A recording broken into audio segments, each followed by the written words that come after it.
Can you say shovelware?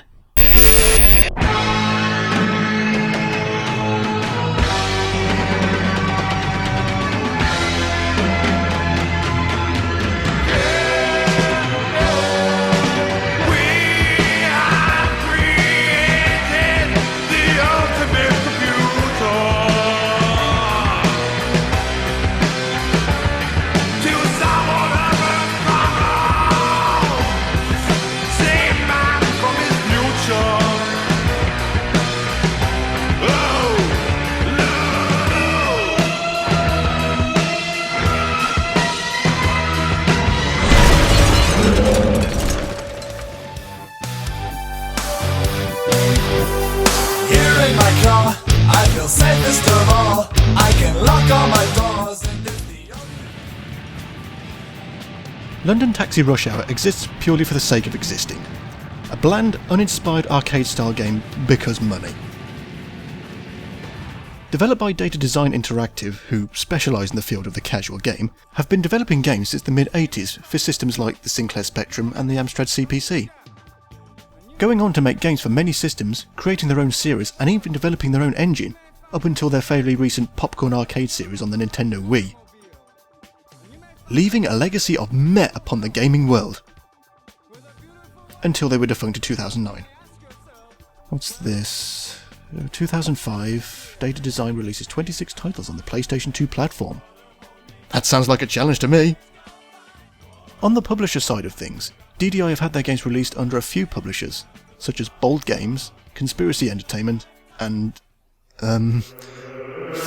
Phoenix.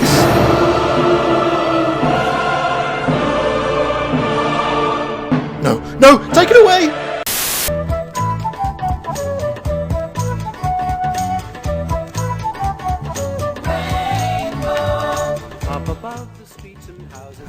Has it gone? Okay, good. London Taxi Rush Hour was published by Metro 3D. No, me neither. And yes, let's finally address the big, obvious, flabby elephant in the room. This is a crazy taxi clone. Admit it, you're all thinking it.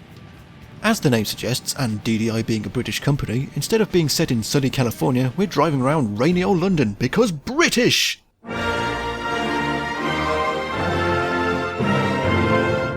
So, who are our roster of cabbies for this tedium? We have JC, a man in a bad tracksuit, Stacey, a large-breasted woman with polio, Andy, the generic man from Blandsville, who appears to be patting the arse of Raj, a man in a horrible shirt.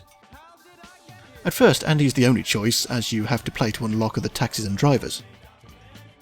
It's London, it's rush hour, it's constantly 25 past 8, and you're a cabbie on a mission, and by that they mean your job.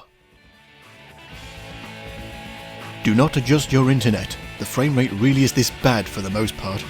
Especially considering this game uses the Renderware engine, an engine created by Criterion Games, who make smooth, more detailed games like Burnout and Black.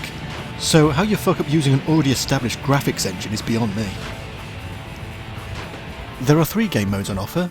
Time games where you have to make as much money within a certain time, money games where you keep going until you make a predetermined amount of money, and Perfect Day where the game will end if you fail to deliver a passenger on time. The gameplay is as you'd expect. Find a customer hailing for a taxi, pick them up, take them to their destination within a certain time via a vague arrow and collect the fare and tip, which increases the faster you arrive.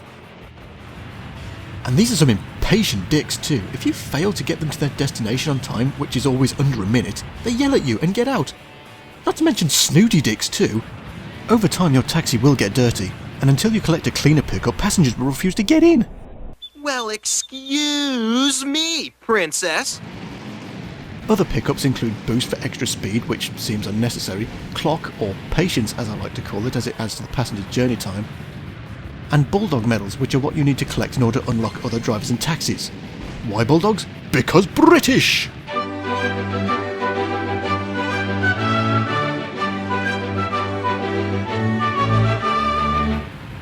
Another thing to add to the how do they fuck that up list is that this game uses the Havoc physics engine. So, how are the physics?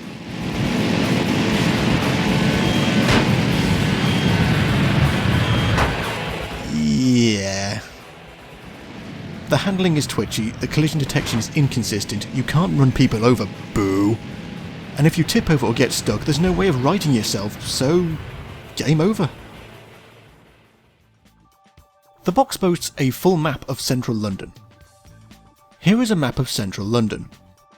But London Taxi Rush Hour restricts you to roughly this area, due to roadwork blockages.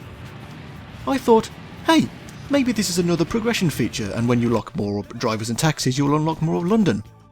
But to do this, we need to collect 3,000 points worth of Bulldog medals to unlock JC and his checkerboard cab. Back in a sec.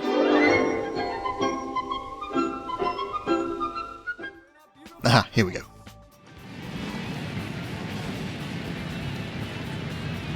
No.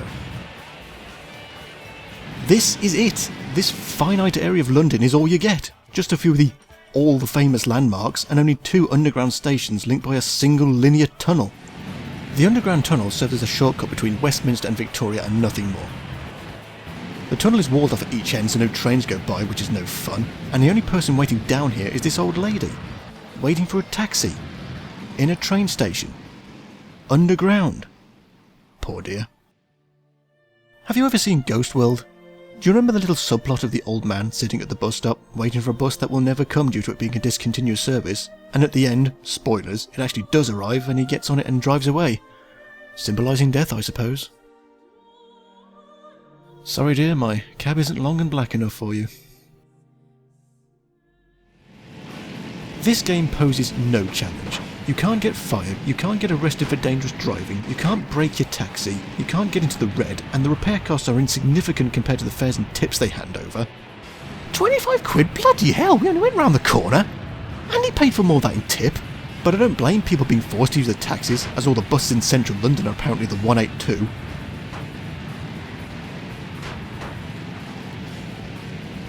There's no reason to play this outside of a curiosity. As we all know, there are pre-existing and superior taxi sims around. Hell, even the Die Hard with a Vengeance part of Die Hard trilogy is a more entertaining taxi game, and you don't even pick up any passengers.